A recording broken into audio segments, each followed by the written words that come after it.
This is Steve Jewin, aka Stevie J from Glove Up or Shut Up. When we first recorded this program, the news had not yet broken about Jacob Stitch Duran being cut from the UFC. A very ironic statement that I have to make. The cut man himself was cut. Apparently, UFC was not thrilled with the fact that he spoke out against the Reebok deal, and he wasn't disrespectful in his remarks. You can read them on BloodyElbow.com, but he was very clear about it. He was losing a lot of money because sponsors were no longer allowed for cutmen or cornermen, and Reebok was not cutting in any of those people on the sponsorship money.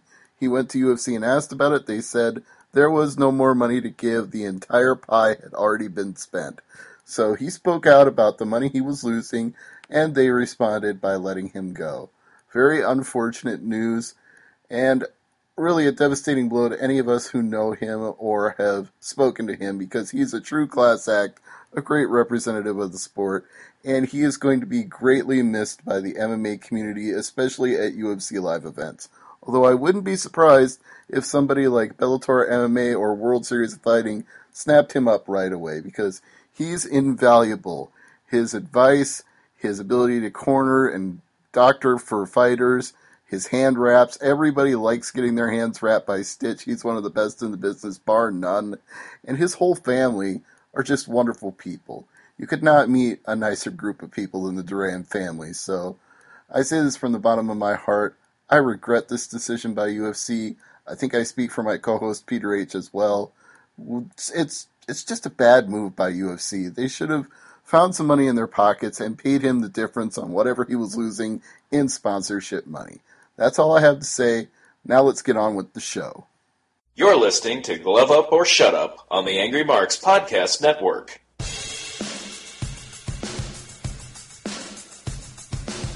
You're listening to Glove Up or Shut Up on AngryMarks.com with Peter H. and Stevie J. Find them on Twitter at HardcoreCDN and at AngryMarks. And now, for all news, reviews, and interviews in mixed martial arts, it's time for Glove Up or Shut Up from AngryMarks.com. And welcome everybody to another episode of Glove Up or Shut Up right here on AngryMarks.com. My name is Peter H. and I'm joined once again by my co-host from Omaha, Nebraska, Stevie J. Oh, Peter, 4 shows in 7 days. I survived. Did you?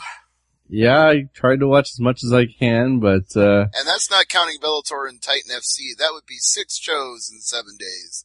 Between that and the Pan Am Games with Canada beating the Americans in the gold medal baseball game. And add in 1FC, that'd be 7 shows in 7 days. 1FC where we only know about one result, so. Right, and Viviano Fernandez won. That's all there is to say. Yeah, 1FC, one fight, how apt. That should just be, here's our promotion, it's one fight a night, deal with it. One heart, one goal, one true religion. Oh God, who's that? You don't know, seriously? I don't recognize the lyric, no. That's Queen. Oh, okay. One vision. Okay. And sometimes I forget I'm older than you. Yes, you are. Alright, so let's start at the beginning with UFC Fight Night 71, Frank Mir, Todd Duffy, and, you know, I'm not very short fight.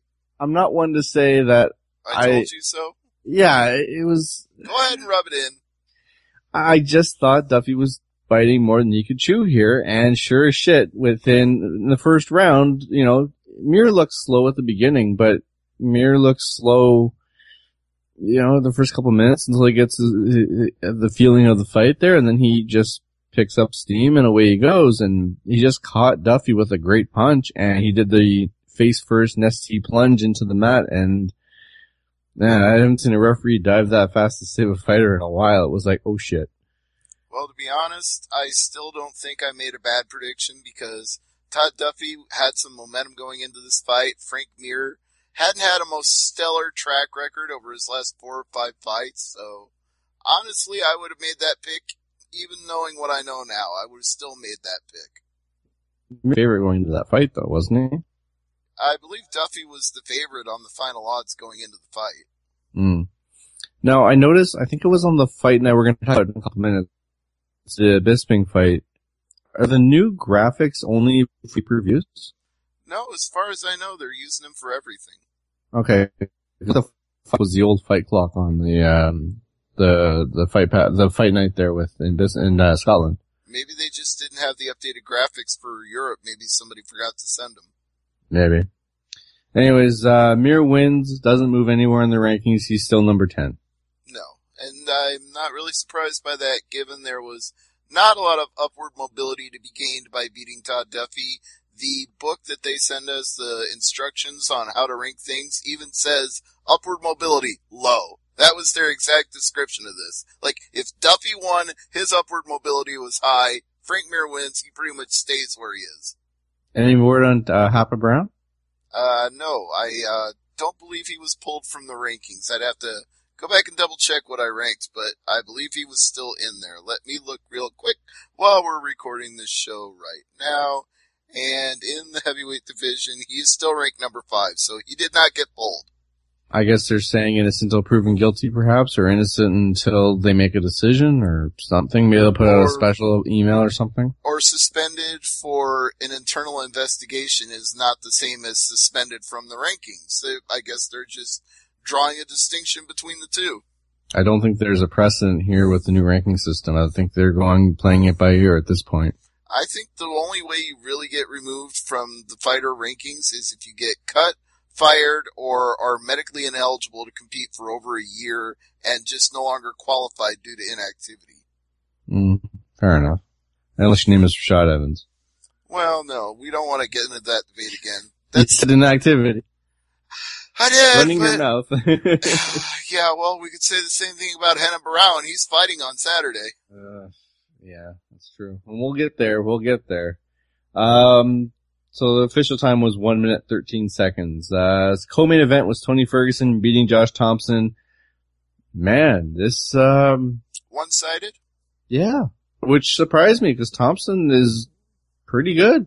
I hate to say I told you so, but now it's my turn to do that, because I said on the show, he may not be a completely shot fighter, but he's not in his prime anymore. And I think after getting screwed in a couple of close fights like that Benson Henderson fight, I think his heart's not in it anymore. I think he realized he got as far as he was going to get and not any further, and now he's just fighting for the paycheck. Which, I mean, it was a matter of Thompson's too old, or is Ferguson that good? I think it's a little of column A, a little of column B. Ferguson is a definite talent on the rise, and his performance in this fight proves it. But Thompson's long in the tooth. He's been around forever. And again, it's like he's already been as high as he could go. He was the Strikeforce lightweight champion at one point. That was the pinnacle of his career. And given how competitive the fighters who came over from Strikeforce were when they got merged into that lightweight division of UFC, I think there's no shame in his game to say that. He was the best of the best in the world at one point, but every man's time comes and nobody stays on top forever. Ferguson goes up 2-9 and Josh Thompson goes down 2-11. So if you look at the rankings on Ferguson's side, you've got Barboza at 7 and Jury at 8. Ferguson is 9, Bobby Green is 10, and Thompson's 11. So Ferguson, Jury, Ferguson, Barboza. Interesting fights there. And who knows, he might go up against the aforementioned Benson Henderson at some point. Yeah, or even Michael Johnson's a possibility at this point. Right, he's creeping up on getting a top 5 fight. Thompson, I mean, he could fight Bobby Green, or maybe he fights someone below him like Iaquinta, Darush, Diaz, or Poirier. And we have a Diaz story later on in the news. Yes, we do, but I regret to say this because it sounds mean, but I'm just going to be honest about it. At this point, Thompson's role is to make other fighters. He's the guy that you're going to beat to get a name. So, gatekeeper. Kinda. Yeah. He's the, what was his name? The guy who fought Ortiz there. Ultimate Fighter, season 1. I can see his face. Forrest Griffin and my mind is all over the place. Stephen Bonner, the Thank American you. Psycho. Yes, Bonner. I was waiting for you to get that. I didn't want to help. I was like, Gatekeeper, I'm thinking Bonner. All right. I was like, God, I could see the guy's face. I just couldn't say the name. All right, moving on. Holly Holm beat Marion Renault. Another one-sided fight. What can I say here? We both got this one wrong. We thought Renault was a live dog in this fight, and she was a dog of a different kind. Yeah, it's, Holm's better than we give her credit for. Which isn't the first time people said that about Holm, though. I mean, she's been fighting like that. She's been embracing that underdog attitude now for a while, and she goes up one spot to 9 in the rankings and bumps Liz Carmouche to 10. The thing I like the most about her at this point in her career is even though she was known as a boxer and she's obviously still got those heavy hands, it's her takedown defense that I really think has improved a hell of a lot. Well, look who's above her at, the 3 fighters above her are Sarah Kaufman at 6, Rousey's opponent, Correa at 7, and Amanda Nunes at 8. So yeah, she's gonna be facing some wrestlers and some judo practitioners and some high-level takedown artists, so it's a good thing that she's getting better at that. Absolutely. I was thinking, if your takedown game is on point, those are 3 names that you'd be like, I could do that. Mm-hmm. I think it's a good challenge. I think with this fight, she proved that she can hang with the upper half of the division. And Renault doesn't fall. She's still 11, so she doesn't lose anything with the loss. No, it was a gutsy performance. It just wasn't her day. No. This fight surprised me. Manny Gamburian beating Scott Jorgensen 30-27 across the board. Well, I did pick him, so I'm not really going to be surprised. Jorgensen, is he beyond Gatekeeper at this point? Yeah. He's gritty, he's tough, but he's not elite anymore. You get to the point where it's like, at what point, let's put it this way. In any smaller organization in the country, he can be their champion. But absolutely. In UFC, not bloody likely. So he's a big fish in a small pond, he'd do great, but he's a big fish in a bigger pond, and it doesn't bode well when we talk about fighters sometimes having lost, basically a lot of wear on those tires, and Jorgensen's been around the block, so I mean. Yeah, I've been watching his fights going all the way back to WEC on Versus. That's how long he's been around. Yeah. And Manny Gamburian with the win, he's had the definition of an up and down career. Yes, but ironically, because he's had a lot of long layoffs for injuries, there's not as much tread worn off his tires, so that's why I wasn't afraid to pick him. I always get nervous about his shoulder because... You know it could pop out at any time. Exactly, you don't know. If he shoots for a takedown and all of a sudden you hear a pop, a crack, snapple, or pop, I mean... what do you do? I mean... It's an injury that could come up any time. But you gotta figure he's gotten smart about how to train around it at this point, and he also knows what he can and can't do, and this is a guy who's friends with and helps train Ronda Rousey, so he's probably getting thrown on that shoulder quite a bit. I'm sure he's gonna be on the flight to Brazil. Indeed he will. Kevin Lee beating James Montessori, rear naked choke early at 256. Very impressive, very quick, very good. Kevin Lee's pretty good. He's a few fights away from being in the ranking or a top spot there, so give him some quality opponents and let's see him rise. Yeah, now remind me, wasn't his nickname the Motown Kid or something to that effect? Something like that. I like that nickname. I think it's, more fighters should be called like the Detroit Sensation or the Motown Kid. I like those kind of names. Anything with a music tie and Stevie J's all over it. Absolutely. Now, better than Cookie Monster? Yeah. Cookie Monster got eaten, so didn't work out so good for her. What was the other one? K-Flow? Yeah, that's Kenny Florian, but I'm okay with K-Flow. I don't mind that. Ugh. And Alan Jabouin beat Matt Dwyer, unanimous decision, 2-1. I'm shocked that Matt Dwyer never really turned it on in this fight. No. This isn't the same guy we saw in Brazil. No, absolutely not. Boy, there were some other good fights here. If you like decisions, the prelims were your spot. I mean, what do you mean to say? Some fights were better than others, but at the end of the day, it's 5 straight decisions here. The only one that didn't go to a decision on the prelims was Lyman Good beating Andrew Craig, TKO in the second round at 337.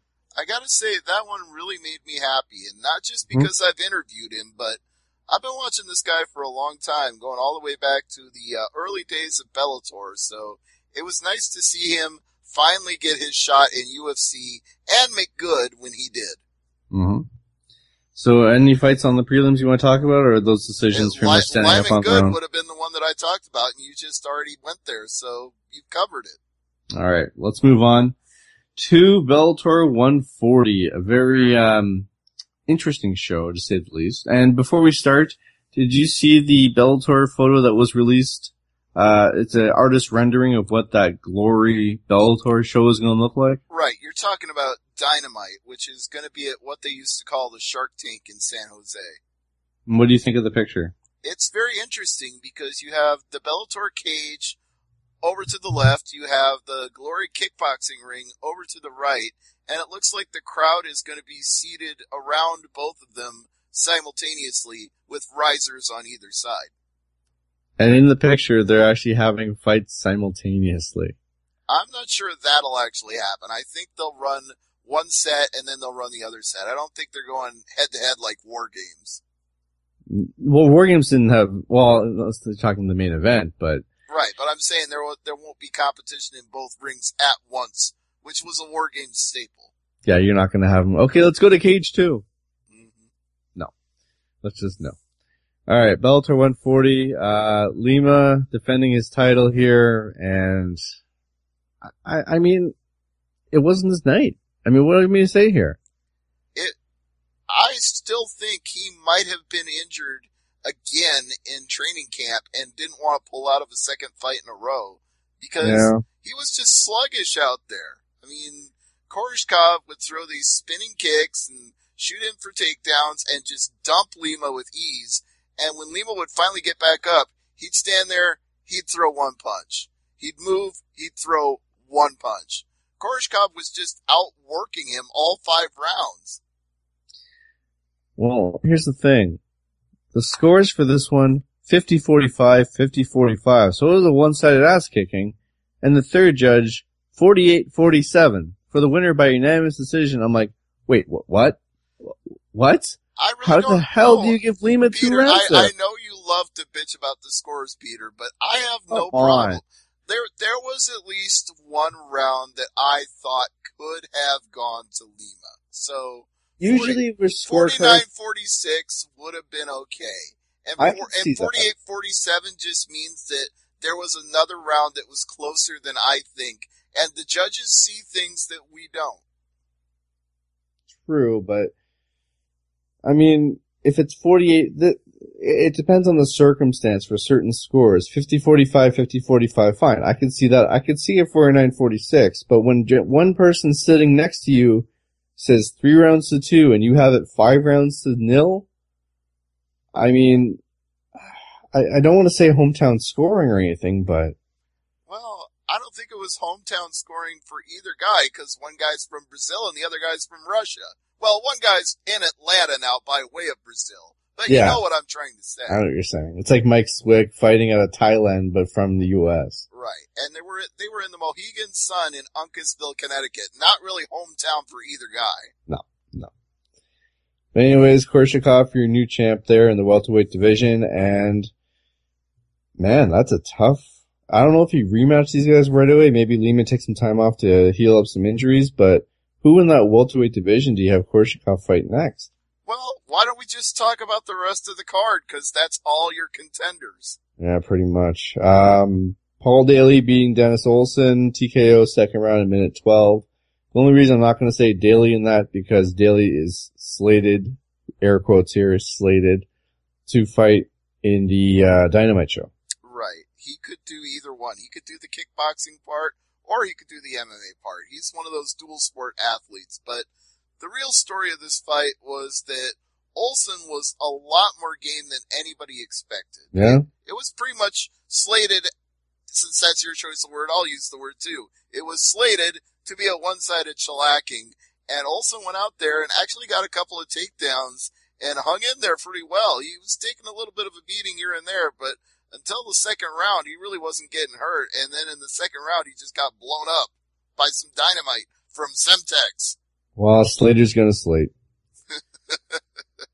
But we had a lot of people getting blown up by dynamite in this card. Like Roger Carroll, he was pretty much being fed to the sharks in this That one. was a hell of a punch, though. Yeah, Brennan Ward hit him with some sweet-ass dynamite. He stole a page out of Daly's playbook, but Carroll was coming in there as a journeyman fighter who normally fights at middleweight, 16-13 guy, taking the fight on 6 days' notice. This is exactly what was going to happen. I know Bellator sometimes does freak show fights. We both agree with that, right? Yes. What would it take for Daly to fight Koscheck? Well, they did actually tease that. They had Koscheck there. I'm sure you saw it. I'm sure you know what he said.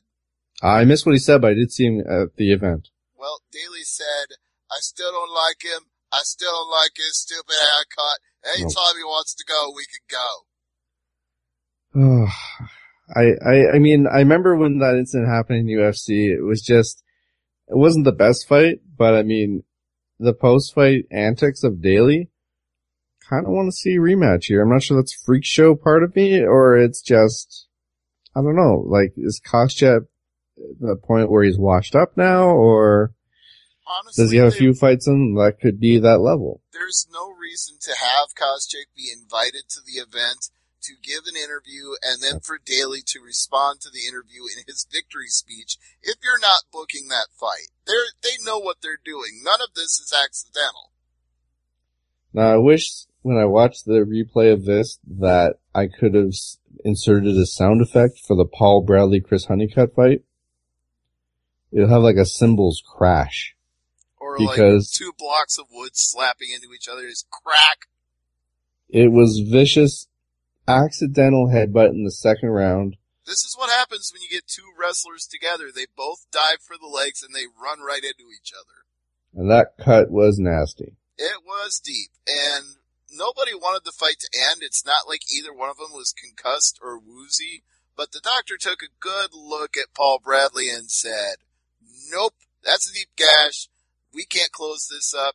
You're not going to be allowed to compete. This fight is over. So the referee, because it didn't get out of the second round and you couldn't go to the cards, was forced to rule it a no contest. They both weren't pleased about it.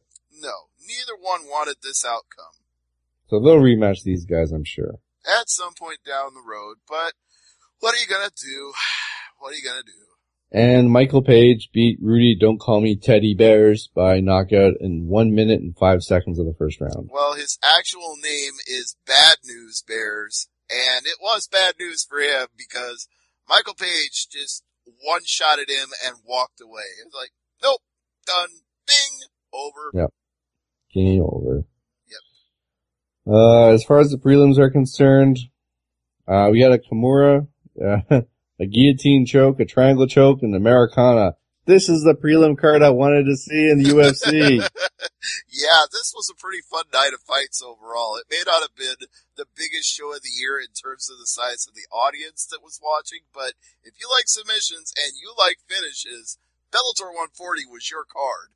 Kimura, I'm always a big fan of those guillotine chokes. I've seen a lot of those, but Americana, those ones are pretty good. Not gonna lie.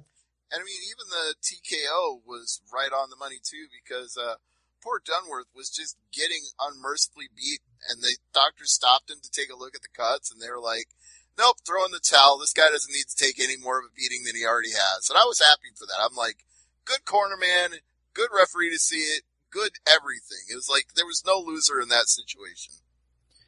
You know, I have a question about this card. I don't have an answer, but hopefully you do. I see 3 fights here with no results. Is it because my page here in my notes doesn't have, like, it wasn't updated, or? I have a feeling you're getting some fights listed that were scratched due to injury or people being cut. I've got Josh Neer and Matt Sikora. Yeah, that fight was scratched. Damn. Alex Dunworth and Dean Hancock. That's the fight I just talked about. That was there the you TKO by corner stoppage. Right. And Ilya Katau against Nicholas Sergiacomi. Rear naked choke, 2 minutes 17 seconds of the first round for Katau. Really? Yep, Catal won. Good for him. I think they were both like 1-0 or 2-1. They were both very young fighters. I like, if you're young and you're making a statement and you can choke your opponent out like that, that's good. I want to see that. That makes me want to see your next fight even more. I think the one you should go out of your way to see is Parker Porter and Eric Bedard, because those were two big boys. They're just slugging it out there at heavyweight, and I thought for sure that Porter was gonna just drop Bedard. I didn't see the Americana coming. That was unexpected. No. All right. So before we talk about what happened elsewhere, I just want to mention that next week's show is the big Ronda Rousey card and also the Harris Shields card. So we got two big shows next week. I just wanted to mention that in the show that we have two big cards next week. Yep, World Series of Fighting. Paul Harris defends the welterweight title against top contender Jake Shields, and Betch Correa tries to be the first person to hand Ronda Rousey a loss. Which, I mean, we got one big show this week, two big shows next week. I mean, I like the fact that they can space out the cards and still have whether it's World Series, UFC, whatever, but the summer months, usually it's a lull, but except for obviously the International Fight Week, but I like the week how after Fight Week, that was just as busy. Just as busy, but I like how they can have some talent shows in the July, August, September, where, certain sports, I'm not saying get dull, but I mean, baseball is just starting the pennant races now. I mean, it's not the best time for baseball. They don't get much of an audience. Now, I'm lucky here in Canada. We got the Pan Am Games for another week, so we got sort of like an Olympic preview going on, so we got sports coverage really good up here, but as far as the four big sports in the States, not much going on in July except for NBA Summer League, which whoop-de-doo. Well, if you like baseball, it's a great time of year. Absolutely. All right, let's move on to, you know what? Let's talk about Titan FC because there were 4 title fights here, and let's just start with the first one here. It was on Fight Pass. This was Titan's debut show on Fight Pass, and Pat Healy defended the lightweight title, TKOing Marcus Edwards in the main event. This was a last-minute replacement because Ricci had ligament damage in his hand and couldn't fight. Okay. I'm just going to be straight up to the listeners and to you and say, I didn't see it. Well, I saw the 4 title fights because, I forget who said it, but I'm a journalist, a broadcast journalist. No, I was severely burned out after that much UFC and Bellator. I needed a night off. Andre Harrison defeated Kurt Hollabaugh to win the featherweight title. All Harrison is now 10-0. Good for him. So future prospect for UFC then. Yeah, Hollabaugh, UFC Strikeforce, won his last 5 fights. So maybe rematch, I don't know, but it's pretty good for Harrison to win that one. Here's the problem I have with Titan FC, and it's one of the issues we always have with title fights. The champion missed weight. Eesh. Brett Jones missed weight for his title defense against Anthony Gutierrez, coming in 2 pounds over, stripped of the title, but Johns won a split decision, 47-48, 48-47, and 49-46. So now what they're talking about, it looks like they're going to rematch them for the title down the road. For the vacant title, you're saying? Exactly. All right, might as well. But if you're the champ and you can't miss weight, I mean, it's 2 pounds, so maybe we had a bad cut. I don't know, but if you're the champ and you can't make weight, you're in the wrong weight class. Well, we're going to see a lot of that going forward. There's a lot of guys who are going to be changing weight classes. Do you think the IV is that big of an issue? I think it's way more of an issue than anybody anticipates. And if you recognize these names from UFC, you would be correct. Tim Elliott won a decision against Iliad Santos to win the flyweight title. Yep. So good for him. So 4 title fights. Not many promotions have 4 title fights on one card, and it's on Fight Pass if you want to watch the replay. So right, if you're going to make a debut, you might as well do it big, and they certainly did. Absolutely. Speaking of big, let's go to Glasgow, Scotland. UFC Fight Night 72. Tiago Ladies against Michael the Count Bisping, and okay.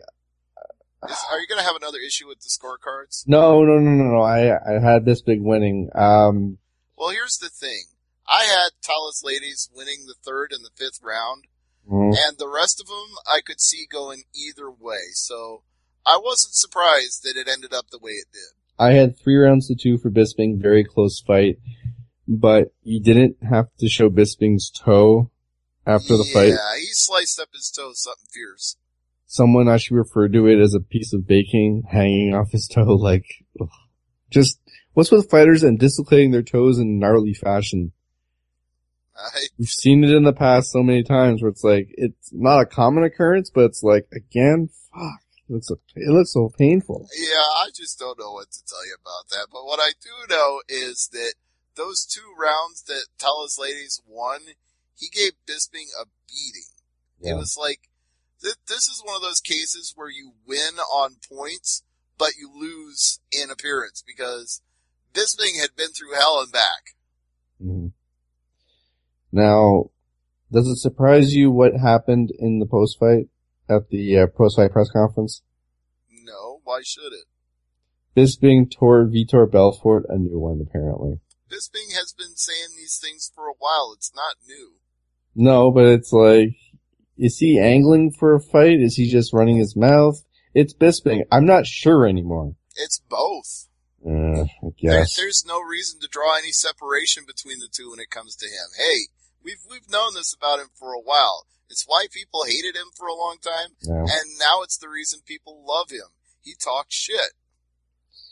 And there was an interesting stat, as Bisping was getting into the cage, he's never lost in the UK. Nope, not once. Which is saying something. He's not fought a lot even going back to his pre-UFC days. Absolutely. Speaking of fighters in the UK, Ross Pearson, what the hell, man? Yeah, that was one-sided. That was, how one judge even had him winning 1 round, I'm really not sure. That's a hometown decision. That's a hometown decision to give Ross Pearson one of those 3 rounds. What the fuck? What the ever-loving fuck? 30-27, 30-27, 29-28 for Evan Dunham. Dunham looking pretty good here. I mean, I don't know what you do with him. He said it all. He said, this is the new Evan Dunham. I came in here with a game plan. I didn't go wild and crazy. I executed the game plan, and I got the result I wanted. Which, you know, I don't think he's in the rankings right now, but a couple more wins, you can make the argument. Yeah, he is definitely on the bubble. You know, he's right in that mix right now with 2 straight wins over quality opponents. Rodrigo Dam, Ross Pearson. You know, the only thing hurting him is that before that, he lost some big fights to Edson Barboza, Donald Cerrone, Rafael Dos Anjos. So he's kind of rebuilding right now. But the new improved Evan Dunham sold me with this fight because I was expecting Ross Pearson to come in there and land some heavy hands. And correct me if I'm wrong, Peter, but did he ever even really touch him? I don't remember at any point where Pearson, it was very minor. Yeah, Pearson didn't really do any significant damage in this fight. The problem I have is, look at the lightweight rankings. It is stacked with talent. The bottom 3 is Darush, Diaz, and Poirier. That's the bottom 3 of the rankings. Well, we've said it already once this show. It is the deepest division. It is the combination of WEC, Strikeforce, and UFC. They're just absolutely loaded with talent. I mean, even featherweight, when you've got Kawajiri, Elkins, and Seaver as your bottom 3, and those are 3 very talented fighters. Yeah, you're not going to make much headway unless you beat a guy in the rankings. You can't just put together a few wins against unranked opponents. You're going to have to literally beat somebody to crack in. Speaking of beating somebody, Joseph Duffy beat Ivan George. Yes, he did, and choked him the heck out with a sweet, sweet triangle. I mean, they did show George's last couple of wins there, and it looked impressive, but his losses, like when he wins, great, but when he loses, it's spectacular, and this is no exception. You got choked the hell out. I mean, it was like how do I say this? It was like a triangle armbar. Yeah, It was pretty sweet, actually. Yeah, it was the double lock where you get your arms, locked in and you get the legs all the way around the head and you just pull on the arm for all you're worth, because if you don't get one, you're getting the other. It's like a tarantula move. It's like the deeper you struggle, the tighter it gets. Yeah, and the whole effective. idea with that one is to pull down on the head if you're not going for the arm, because then you make it even tighter. Yeah, you're screwed. It's like, okay, I can tap or I can tap. I mean, what do I do here? Oh, he's away from the cage. He's like, oh no, don't go away from the cage. Oh, that's not good. Just tap now. Yeah, tap or snap, as they say. Or just pass out. Or just pass out, yeah.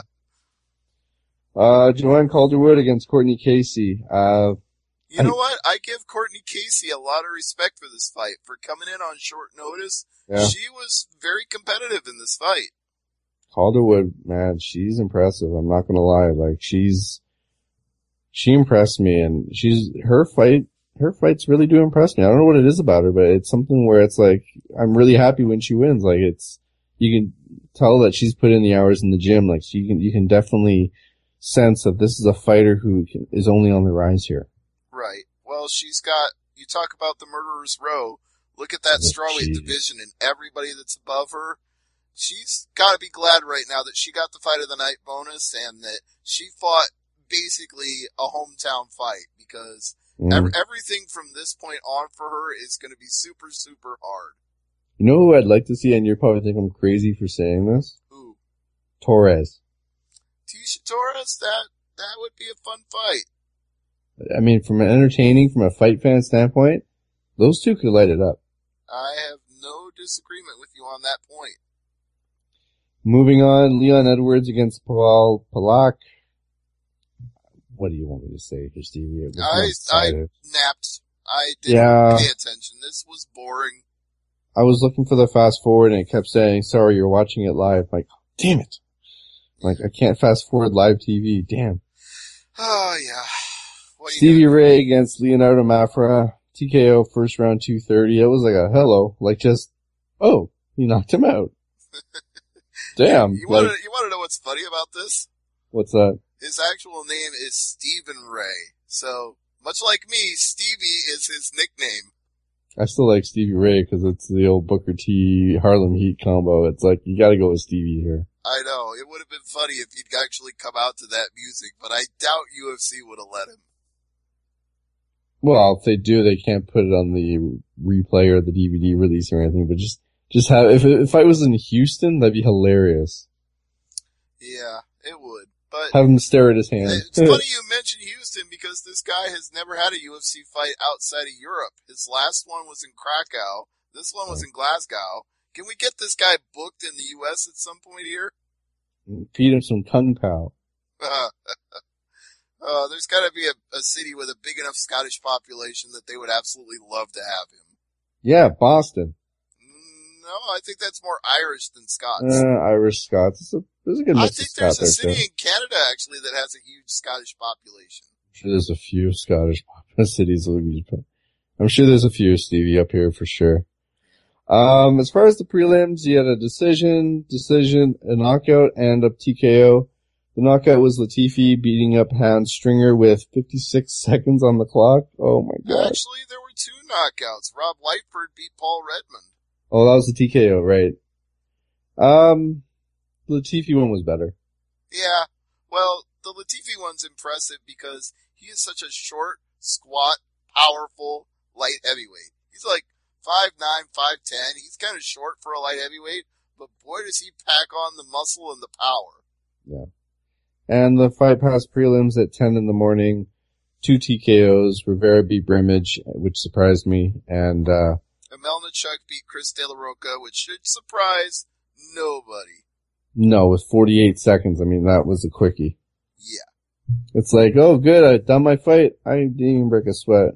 Who's up in the buffet? Like, what do you mean to say? Like, let's go party. It's happy hour, 5 o'clock somewhere. Like, yes, indeed. So, can you imagine that? Okay, the after party's at the Scottish pub. Oh no, don't say that. Don't say that. Yeah, well, Melnichuk needed this one because he had taken 2 straight decision losses, so he was probably on his way out the door unless he got this finish. So, good timing on his part. Absolutely. Alright, so we move on to... Do you want to do the news first, or do you want to do the fight show, the fight on Fox there, UFC on Fox 16? Nah, let's talk about news first. Alright. So we go with the news, and the big announcement was UFC 192 in Houston, Daniel Cormier and Alexander Gustafsson. Yep, the former number one contender against the current champion. And they released statements to Fox. I guess they're in the middle of their fight camp there, like written statements. And you had Brian Stan translating it, like what did the fighter really mean here? And his translation, I'm not going to go word for word, but it was pretty funny. Like, I'm going to kick his ass. I'm going to kick his ass. Like, yeah, Brian Stan, can I just say, he was a superstar of the fight night in general. I love him on commentary.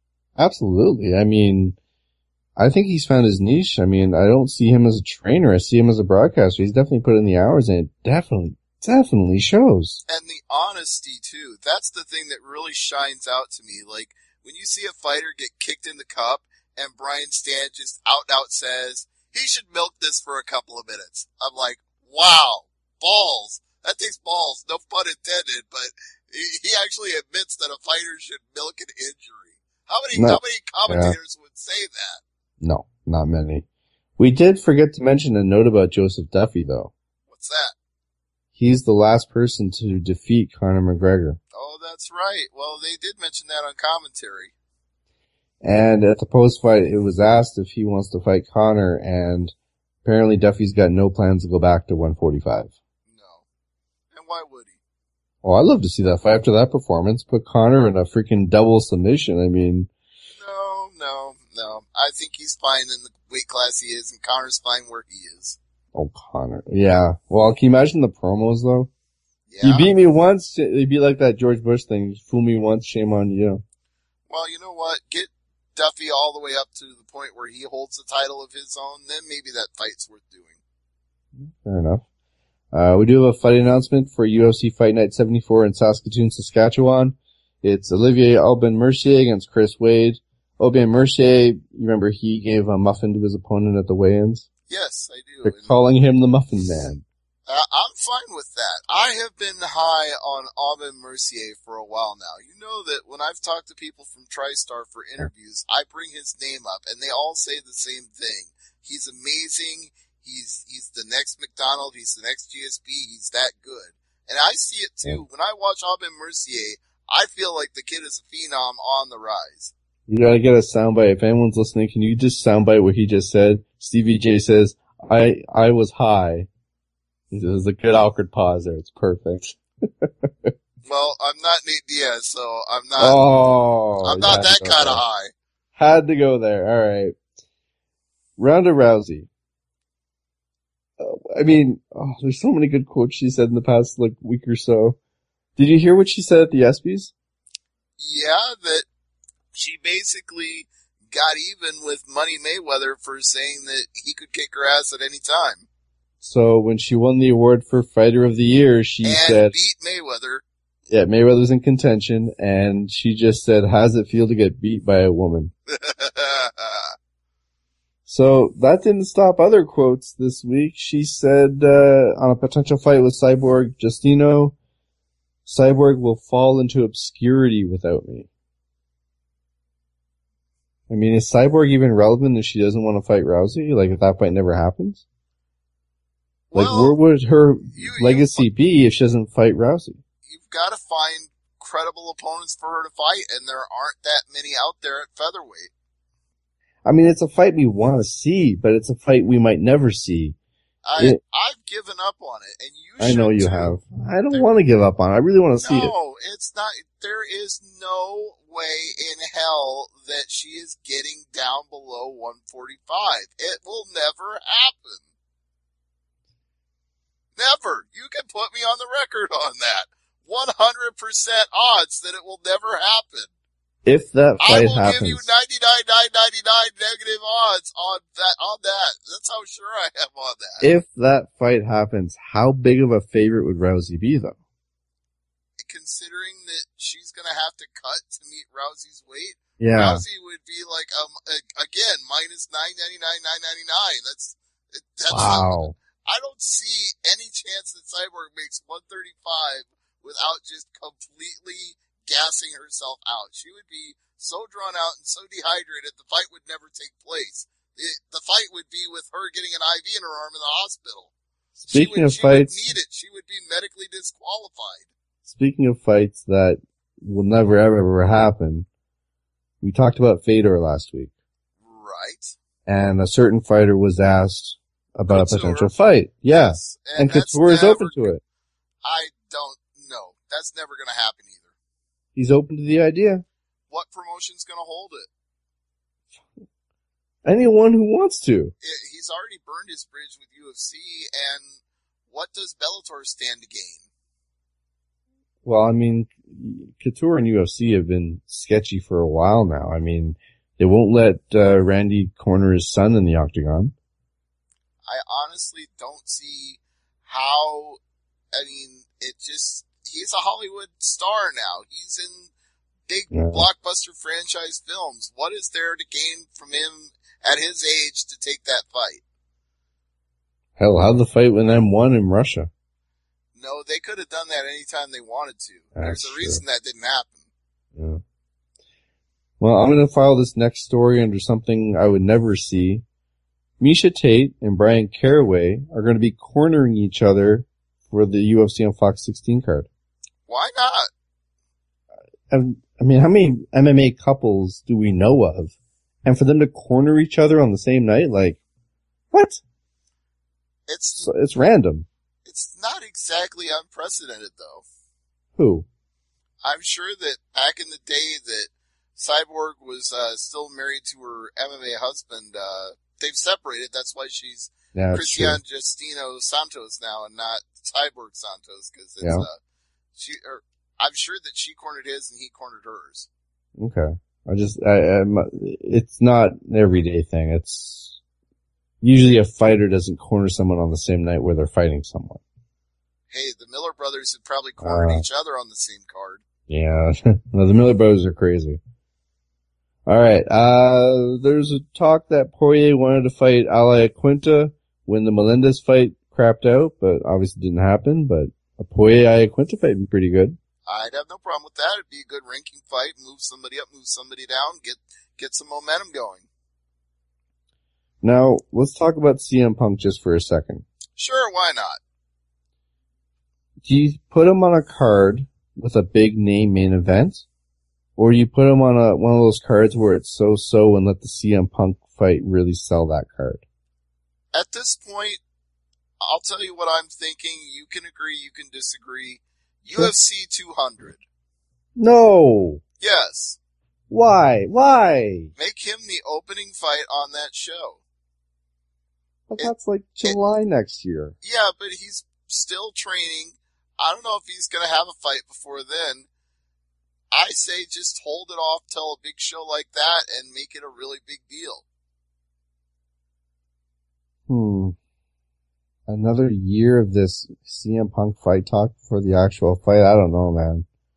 That's a tough sell. Well, considering it could be a one and done deal if he loses, you might as well get the most out of that one you can. Yeah, but you know the UFC 200 card's going to be sold out regardless. Why waste the CM Punk fight on the biggest show of the year? Because you know it's going to be the biggest show of the year. And my counter argument to that would be, why not put it on the biggest show of the year and make it even bigger? Alright, let's leave it up to the listeners then. At Hardcore CDN, at Angry Marks, would you have CM Punk fight at UFC 200? Alright, we'll wait and get those responses. Alright, so I think that's all the news here. I'm just double checking. Wait. Didn't you want to talk about Nick Diaz? I knew you were going to sneak. Yeah, I forgot about Diaz. Yep. Alright, so yeah, there's some Diaz news. He took a plea. Yeah, he took a plea. 2 separate DUI cases, and apparently he's going to be spending a couple days in jail. Yeah, he was given credit for 1 day served, which means he's got 1 night remaining. Which doesn't sound too bad. I'm sure they'll put him in protective custody. He'll just be locked in a room for a night. Not too bad, but still DUI, I got no sympathy for you whatsoever. Right. He's actually getting the Hollywood treatment on this one, because if his name wasn't Diaz, he'd have gotten way more than this. Yeah. Also, just a little news item that just hit my desk here. TJ Dillashaw is going to be helping Uriah Faber for Tough 22 and hopes to fight Conor McGregor. All right. Well, we'll see. Would you want to see the bantamweight champ and the featherweight champ go at it, though? I'm not a huge fan of champion versus champion type fights, unless there's absolutely no other fight to be made out there. I don't know. I can see the appeal of it. It's just... Yeah. Well, you know what? Why don't we just move on to TJ Dillashaw and Renan Barao, since that's what we're leading to by talking about this. Absolutely. That's a good segue here. It's going to be in Chicago. Really, CM Punk, Chicago. Oh, yeah, a lot of people thought he was going to be on this card, but I knew me included. I just knew that he wasn't going to be ready in time. It's a Fox show. You get the casual fans. That'd be perfect. And you've got some fights here that are very intriguing and some big names as well. Let's start at the bottom, work our way up here. Zach Cummings, Dominic Steele, Jessamine Duke, Elizabeth Phillips, Ramsey Nijem against Andrew Holbrook, and Darren Cruikshank and James Krause. That's the Fight Pass prelims.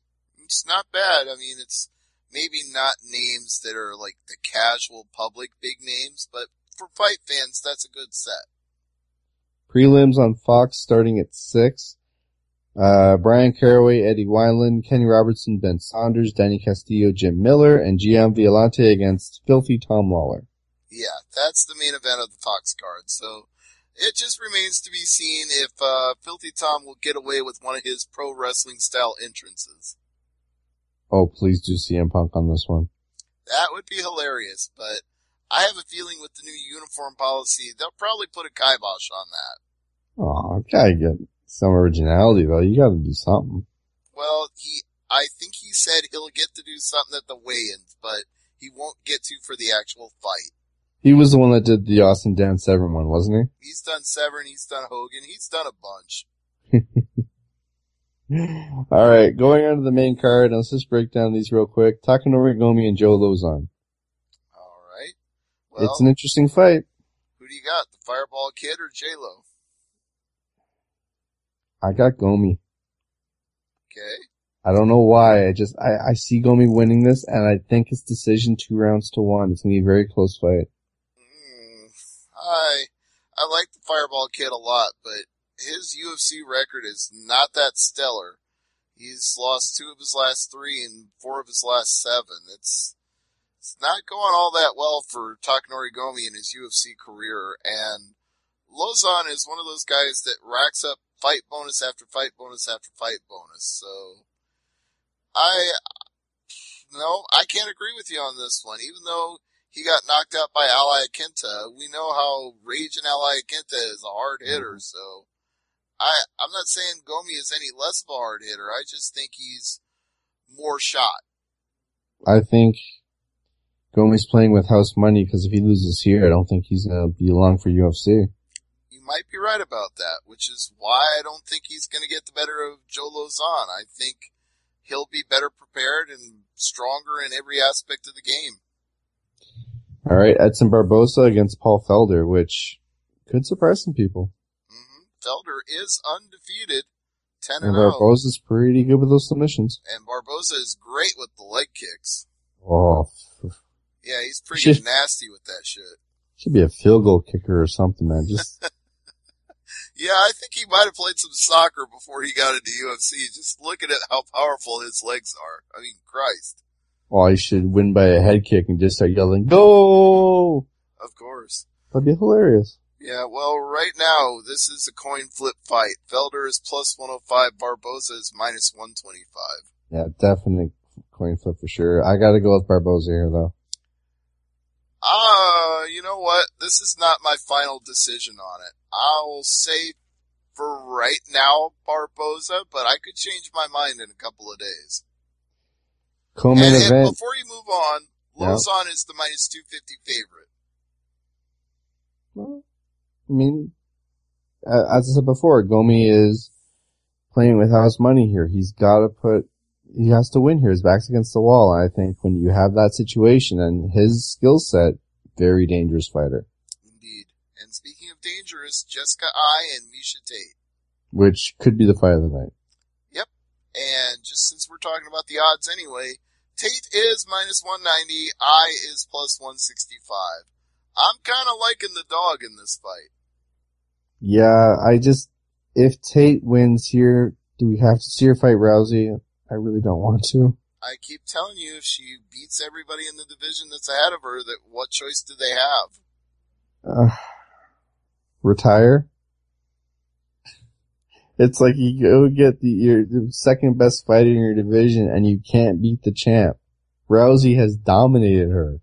Alright, you know what? I don't normally do this, but I'm going to play Fantasy Booker for you, and I'm going to have a little fun with this one. Alright. If you don't want to see her face Ronda Rousey, you know what you do? Have her go up in weight. No. Or down in weight, sorry. No, neither of those. I got a third option for you. Cyborg? No. Fourth option. Okay, what?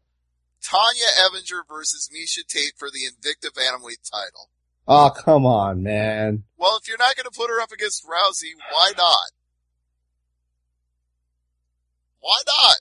Give me a good reason why not. Have her fight. If she wins here, which is a big if, because Evil Eye is pretty good, have her fight Zingano. I guess you could do that, but I'd rather see Zingano and Tate, rather than Tate and Rousey for the umpteenth time. all I'm saying is, at this point, you're not left with a lot of choices, because she's number 2 with a bullet, and she's always going to be right up there at or near the top. We just know that she's never beating Ronda. That's already proven. No, and, we've seen the Ultimate Fighter, we've seen multiple fights. We know that she can get under Rousey's skin, which was hilarious in that season, by the way. Oh, yes. I mean, that stuff was legendary, but Katz and Gano, I don't think they've fought. Misha Tate, here it is. They fought at this Ultimate Fighter 17 finale, back in 2013. It was the fight of the night, and the fight ended in the third round, 255 via TKO. So, Zingano's only loss was to Rousey back at UFC 184, so we haven't seen Zingano since February. I'm not sure if she's training for another fight coming up or what, but, the fight against Rousey, do you really hold it against her when she made that charge and Rousey just, flip, done, armbar? What? Do you really blame Zingano for that? I thought maybe you give Zingano a rematch with Rousey. Don't charge at her and let the fight go more than 30 seconds. I don't know. Misha Tate going to Invicta does sound interesting, and have her fight for the championship right away. I'd pay to see that. I don't have any more alternate scenarios for you, and we're running low on time, so let's just go ahead to the main event. Alright, TJ Dillashaw, Renan Barao 2 for the bantamweight title. Some say Dillashaw, it was a fluke. Well, now it's time to put up or shut up. Or glove up or shut up, if you will. If you will. I don't think it's a fluke. I think he absolutely dominated Renan Barao in that first fight. And honestly, I think the bigger fight for this fight is Renan Barao with the scale.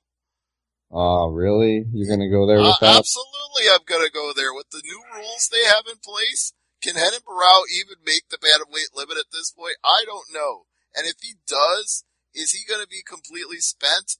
My answer is yes. Well, Renan Barao, number 1 contender. TJ Dillashaw is the champ. Number 2 is Dominic Cruz. So, Dillashaw wins here. Does he fight Cruz? Barao says if he wins here, it sets up a trilogy fight. It's like, well, why are you booking a third fight? You have to fight the second one first. The odds makers don't even favor him getting to that third fight. Dillashaw is the minus 220 favorite, and I like that. Do you think we'd ever see Dillashaw and Faber fight? It's that teammate mentality again, isn't it? Team Alpha Male are tight. They're not gonna... Yeah, they are. They're not gonna do that. Yeah, if ATT or Black Zillions or, TriStar, they want a fighter versus fighter, sure, but that Team Alpha Male, you said it, they're tight. Yeah. And, honestly, Uriah Faber's got a get back on track anyway. He can't immediately get a title shot at anything after losing to Frankie Edgar. Damn, I think we're talking Uriah Faber in title shots. Yeah. I mean, it's not exactly the best record. What about...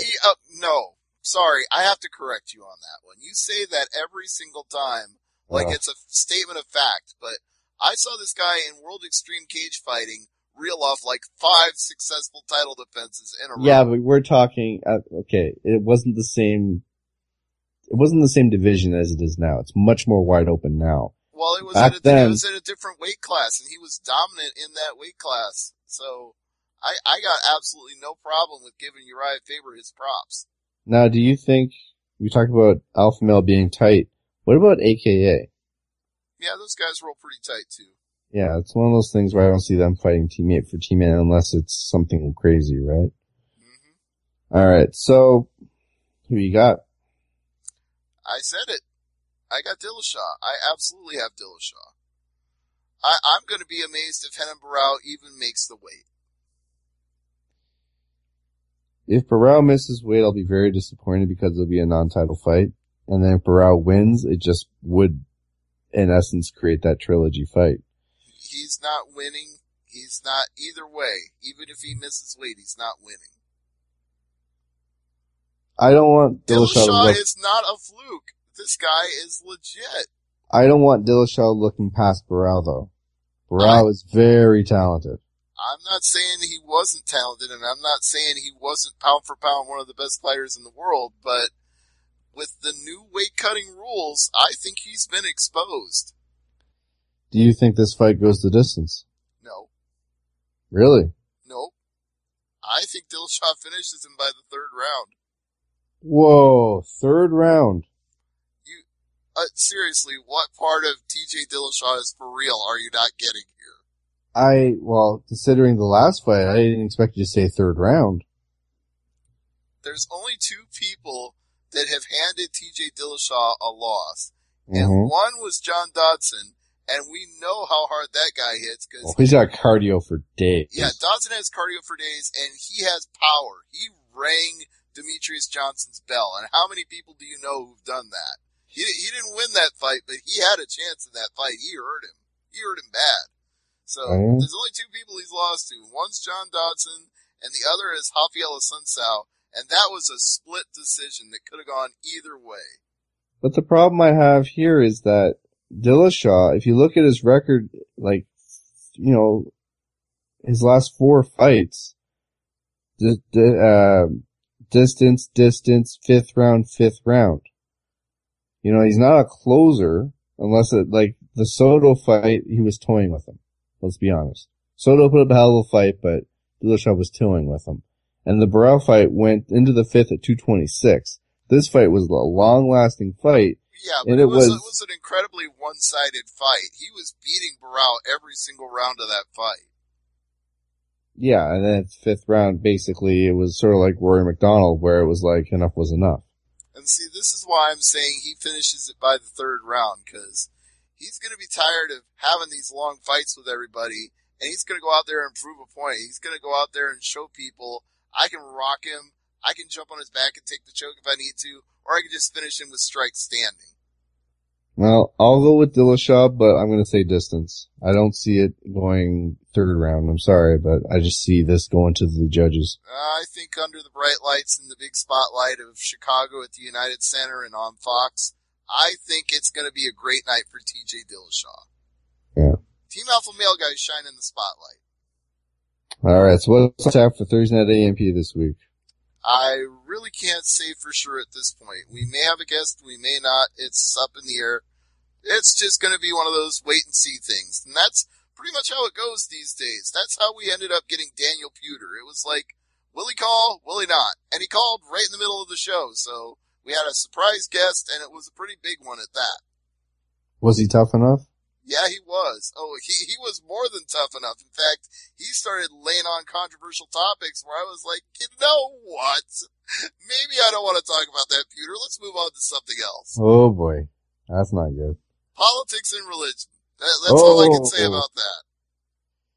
Well, yeah. what do you mean to say? I mean, check out the other shows on the network, Undisputed Wrestling, of course, SmackDown Rundown, Over the Top Radio, Impact Implosion. I always make this joke, no matter how long the show is going to be on the air for. Raw Reaction, other shows as well. And I do want to mention, and you can edit this if you want, but thoughts and prayers for our boy Kev. Absolutely. That's why there was no Raw Reaction this week.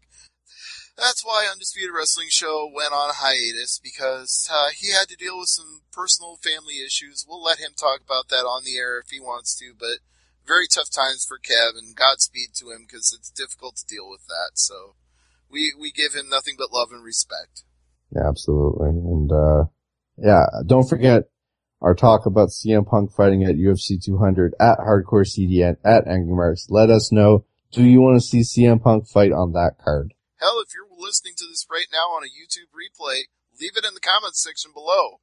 Absolutely. And what's the channel? youtube.com/AngryMarks.com. DOTCOM. Spell it out. And it's great to see some clips from previous shows, of all the shows on the network on there, especially Undisputed with, Kevin Sullivan? Yeah, the Taskmaster. I was actually in the studio to record that show because Kevin was dealing with some of the stuff we're talking about. Which, if you got a former guy from WCW on there, you're doing something right. Absolutely, and he's a very nice guy. Very, very pleasing gentleman. He refuses to be called Mr. Sullivan. It's Kevin. Everybody's supposed to call him Kevin. Alright, well, for Stevie J, I'm Peter H., the Hardcore Canadian. Thanks for listening. And as I always say, never leave it to the judges. Good night, everybody.